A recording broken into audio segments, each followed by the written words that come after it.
କ'ଣ ତୁମକୁ ଗୁଳଗୁଳିଆ ପାଗରେ ଆଇସ୍କ୍ରିମ୍ ଖାଇବାକୁ ଇଚ୍ଛା ହେଉଛି ଦେବି? ତମକୁ କ'ଣ ବାହାରକୁ ନ ଯାଇ ଆଇସ୍କ୍ରିମ୍ ଖାଇବାକୁ ଇଚ୍ଛା ହେଉଛି କି ଲୋକେ? କ'ଣ ଆଇସ୍କ୍ରିମ୍ ତିଆରି କରିବା ପାଇଁ ଭ୍ୟାନିଲା ଏସେନ୍ସ କଷ୍ଟାର୍ଡ଼ ପାଉଡ଼ର ଦରକାର ପଡ଼ୁଛି କି ଦେବି? କ'ଣ ତମକୁ ଆଇସ୍କ୍ରିମ୍ ବନେଇ ଆସେନି? ତ ଆମେ ଆପଣଙ୍କୁ ଶିଖେଇବୁ କମ୍ ଇନଗ୍ରିଡ଼ିଏଣ୍ଟରେ ଘରେ ଆଇସ୍କ୍ରିମ୍ କେମିତି ବନେଇବେ। ତ ଚାଲନ୍ତୁ ବନେଇବା ଆଇସ୍କ୍ରିମ୍ ନା। ଚାଲ।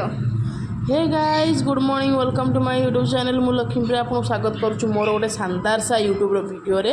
आज आम दी तीनटा इनग्रेडिएंट्स नहीं आइसक्रीम तैयारी करवा। तो चलो देखिए। फास्ट चॉकलेट को गरम पानी में मेल्ट करदेवा। चलो। मेल्ट हेबा भितर आम किसी बेसिक जिनस आड करवा। आम केवल क्षीर अमूल काजू आड करुचु। काजू को आम केवल डेकोरेट ପାଇଁ यूज करूँ। आप चाहिए तो स्किप भी करें। हाँ स्किप भी करें किंतु टेस्ट भल आसो। हाँ टेस्ट भी आसो कि स्किप भी कले चलो ना। क्षीर भी केवल ये गरम हो कारण अमूल पड़े टे बहलिया हम। आपण क्षीर यदि बहलिया भी थी तो आड करवा किसी नेसेसरी नुहे। तो ये आम सब इनग्रेडिएंट्स रेडी हो जाए। काजू को भी काटी देचु।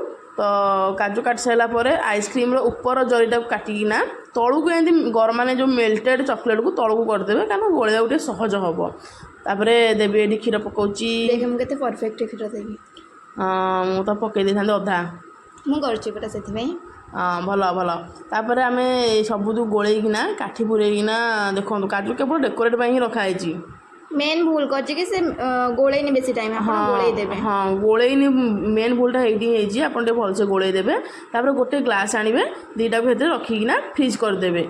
आम अधिक समय फ्रीज भी करने ना काम थिला बोली तरतर फ्रीज भी अधिक टाइम करें कि आप मिस्टेक जमा भी करेंगे। आप अधिक समय फ्रीज करदेबे। ये कौन बस आसन देखा। हाँ हो जाए आइसक्रीम ना आसे देखा।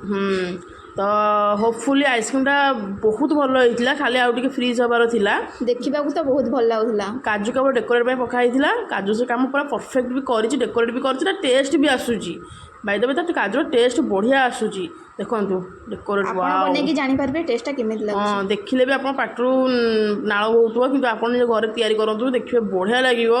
मो एक्सप्रेशन आपन जानि देबे केते आइसक्रीमटा ठीक टेस्टी हेइदिला। 20-30 टका खर्च हबो घरे। ओफ वाओ। अरुण आइसक्रीम टा 60 टका एटा केवल 30 टका रेडी हो। 30 टका बेसी अमूल आइसक्रीम भले अमूल देवी टेस्ट कलु के लागुच कह। टेस्ट बढ़िया बोम्बास्टिक टेस्ट मस्त टेस्ट।